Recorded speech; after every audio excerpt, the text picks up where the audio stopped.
한 남성이 피투성이가 된 채 고통의 찬 신음을 뱉고 있습니다. 구급차는 재빨리 남성을 구급차에 실으려고 하고 있는데요. 순간 옆에 있던 남성이 다급한 얼굴로 구급대원을 막습니다. 선생님, 차라리 구급차보다 지하철을 타고 가는 게 낫지 않을까요? 제가 이 친구를 업고 뛰겠습니다. 구급대원들은 당황한 얼굴로 피투성이의 남성의 구급차, 승차를 막는 남성을 바로 보고 있는데 대관절 이게 어떻게 된 사연인지 궁금하네요. 오늘은 중국에서 온 사연입니다. 제가 대신 읽어드리겠습니다. 안녕하세요. 저는 중국에 살고 있는 장혜이라고 합니다. 얼마 전 친구와 한국에 여행 갔을 때 겪었던 놀라운 일에 대해서 이야기를 나눠드리고자 사연을 보내게 되었습니다. 저는 베이징 근처의 랑팡시에서 태어나고 자랐습니다. 저는 사실 어릴 때부터 한국에 대한 반감을 가지고 있었습니다. 저희 동네에서 크게 사업을 하던 한 한국인 부부가 있었는데 항상 저와 친구들을 보면 인상을 찌푸리거나 더럽다는 듯이 쳐다보던 기억이 있어요. 그 부부가 제가 살면서 만난 첫 번째 한국인이었거든요. 사실 중국에 비하면 크기도 작고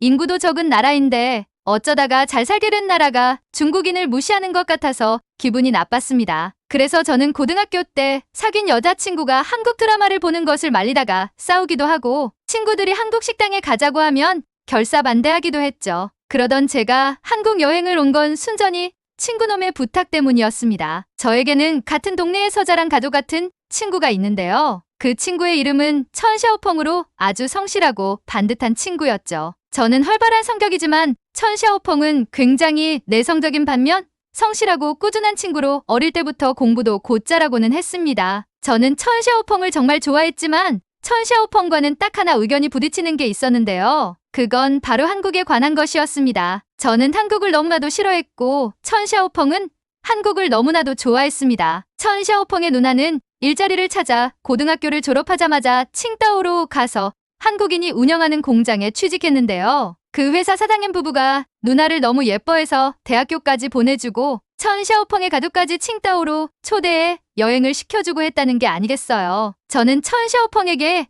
야, 그 사장 부부가 이상한 거다. 혹시 누나한테 명의를 빌려달라고 하거나 나쁜 짓 하려고 하는 게 아닌지 잘 살펴봐야 한다. 누나한테 조심하라고 그래라고 당부했었죠. 하지만 그들 부부는 천샤오펑의 누나뿐만 아니라 그 공장에 있는 사람들 중 똑똑하지만 대학 공부를 마치지 못한 사람들에게는 일하면서 야간 대학을 다닐 수 있도록 배려해줬다고 합니다. 그렇게 그들이 사정상 칭다오에서 공장을 정리하고 한국에 갈 때까지 제가 걱정했던 불상사는 없었다고 합니다. 누나의 일로 인해 천샤오펑네 가족들은 한국인에 대한 호감이 하늘을 찌르는 듯했고 천샤오펑은 대학교까지 한국어를 전공하겠다고 했습니다. 저는 친한 친구가 그런 쓸데없는 학문을 전공으로까지 삼겠다고 하니 최선을 다해서 말렸습니다. 하지만 천샤오펑은 제 말을 무시한 채 한국어를 전공하겠다고 하고 랑팡을 떠나 베이징으로 떠났습니다. 저는 화가 끝까지 나서 천샤오펑과 연락을 하지 않았습니다. 그렇게 꽤 오랜 시간이 지난 후 다른 친구를 통해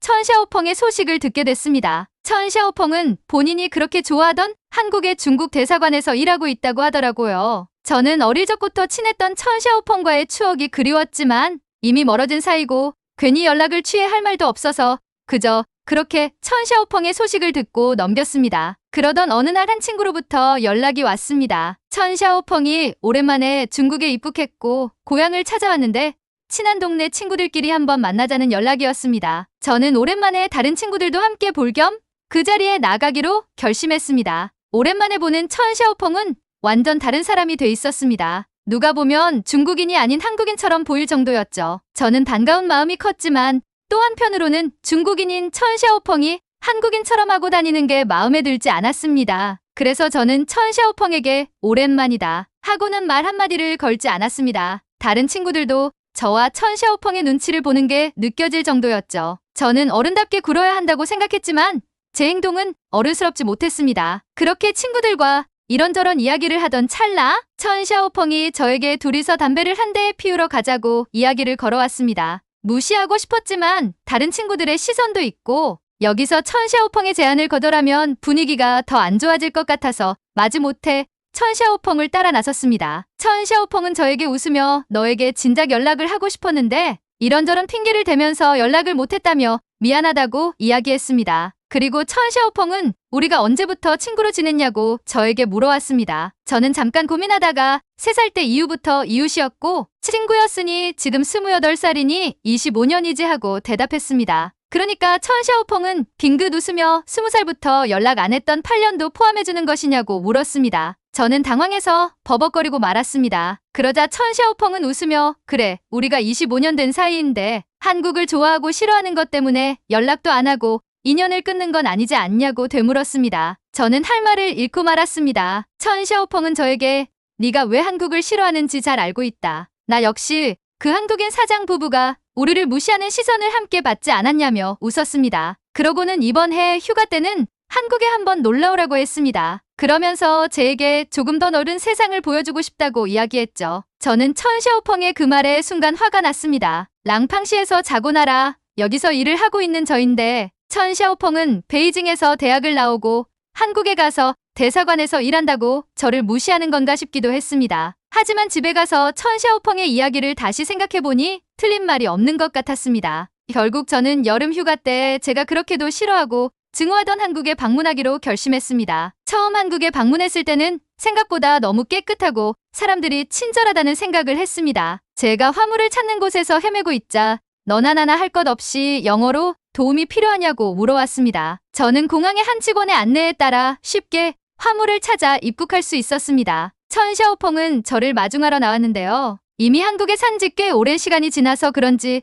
천샤오펑은 한국에서 운전도 하고 있었습니다. 천샤오펑은 저를 한국에서 보다니 정말 오래 살고 볼 일이라며 저를 놀렸습니다. 다른 나라에 여행을 온 덕일까요? 저는 마음이 한결 풀어져서 천샤오펑의 장난을 그저 장난으로 받아들일 수 있었습니다. 어린 시절처럼요. 그렇게 저는 한국에서의 일정을 즐겁게 시작했습니다. 천샤오펑은 중국 음식을 좋아하는 저를 위해 첫날은 중식당을 데리고 갔는데요. 랑팡에서 잘 먹지 못했던 사천 음식을 먹었습니다. 그리고 둘째 날은 대사관 사람들과 주로 찾는 식당이 있다면서 한식당으로 저를 안내했습니다. 한국의 전통 음식을 현대식으로 재해석했다며 저에게 이런저런 설명을 해주는 천샤오펑은 상당히 즐거워 보였습니다. 저는 식사를 하면서 천샤오펑에 물었습니다. 너는 어릴 때부터 공부도 잘해서 더 좋은 대학, 더 좋은 학과에 진학할 수 있었을 텐데 왜 한국어를 전공했냐? 그렇게까지 한국이 좋냐고 물었습니다. 그러자 천샤오펑은 자신의 누나를 도왔던 한국인 사장님 내외의 이야기를 꺼냈습니다. 사실 그 사람들 덕분에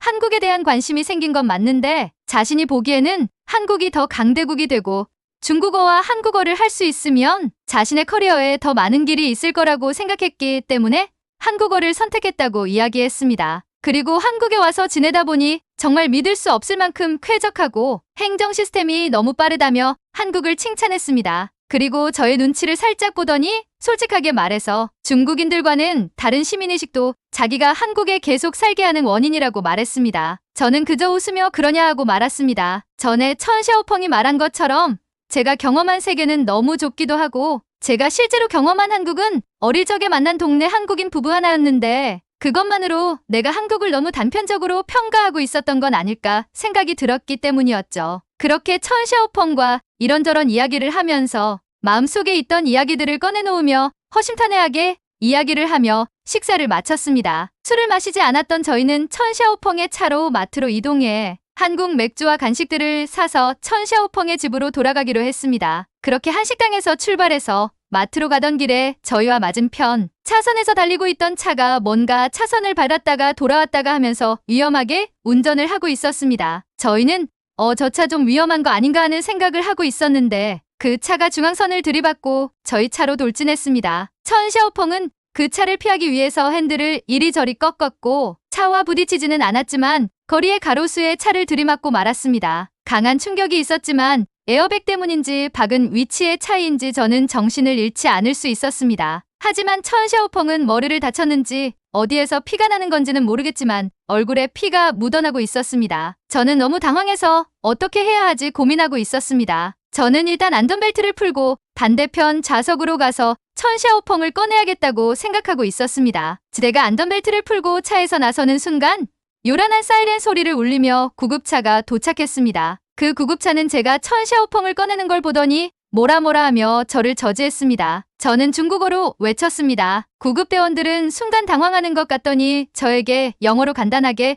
지금 응급 상황이니 일단 이분을 구급차로 병원으로 이송하겠다고 말했습니다. 저는 절대 안 된다고 그들을 말렸습니다. 왜냐면 중국에서는 오히려 구급차를 타고 가다가 막힌 길을 뚫고 가지 못해 골드타임을 놓쳐 사망하는 사건들이 많았기 때문이죠. 저는 차라리 제가 이 친구를 업고 근처 지하철을 이용해서 이동하겠다고 말했습니다. 구급대원들은 당황스럽다는 눈빛으로 저를 쳐다보며 말렸습니다. 그때 정신을 차린 천 샤오펑이 저에게 괜찮다며 여긴 중국과 다르다며 구급차를 타고 가면 된다고 이야기했습니다. 결국 저는 천 샤오펑과 함께 구급차에 올랐습니다. 그리고 놀라운 장면을 목격하고 말았습니다. 저희가 운전하던 길과는 달리 병원으로 향하는 길은 상당히 많은 차로 인해 교통체증이 발생하고 있었는데 구급차 사이렌이 울리자마자 차들이 마법처럼 길을 터주는 것이었습니다. 저는 이 말도 안 되는 상황에 입을 떡 벌리고 말았습니다. 그렇게 10분도 안 돼 근처 병원에 도착했고 천 샤오펑은 바로 응급진료를 볼 수 있었습니다. 다행히 크게 다치지 않아 몇 가지 검사와 붕대 드레싱 처치로 마무리할 수 있었는데요. 저는 그때 한국인의 시민의식에 정말 넋을 놓을 만큼 놀라고 말았습니다. 제가 지하철을 타고 천 샤오펑을 데려가겠다고 했을 때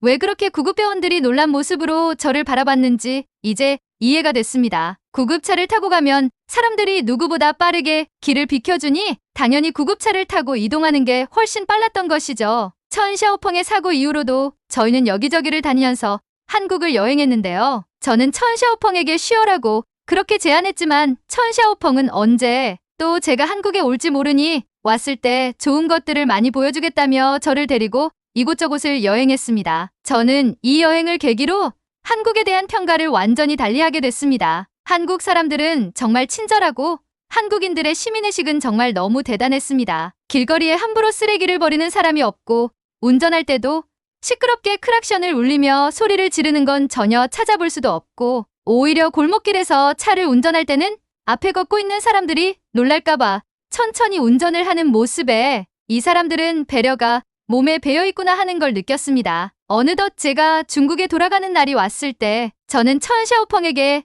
네가 왜 한국에 계속 살고 싶어 하는지 알 것 같다고 이야기했습니다. 그리고 어린 날의 단편적인 사건으로 내가 왜 그렇게까지 한국을 싫어했는지 모르겠다며 앞으로 너와 즐겁게 한국에 대해 이야기할 수 있을 것 같다고 말했습니다. 그러자 천 샤오펑은 활짝 웃으며 저에게 이제서야 한국의 매력에 대해서 알게 됐구나 하고 말했습니다. 그 여행 이후로 저는 중국에 돌아와서 여자친구와 함께 한국 드라마를 시청하기도 하고 가끔은 회식 장소로 한국 식당을 추천하기도 하면서 한국에 대한 좋은 이미지를 갖고 살아가고 있습니다. 가끔 중국 커뮤니티에서 구급차가 지나가는데 양보를 해주지 않아서 골드타임을 놓쳤다. 중국인들도 양보가 필요하다. 뭐 그런 기사를 볼 때마다 제가 경험했던 한국에서의 일화를 댓글로 달기도 합니다. 저에겐 정말 충격적인 경험이었거든요. 천 샤오펑과는 지금도 친한 친구로 지내고 있습니다. 천 샤오펑은 조만간 한국에서 여자친구와 결혼식을 올릴 예정이라고 하는데 두 번째 한국 여행이 너무 기대가 됩니다. 라고 중국에서 장혜님이 사연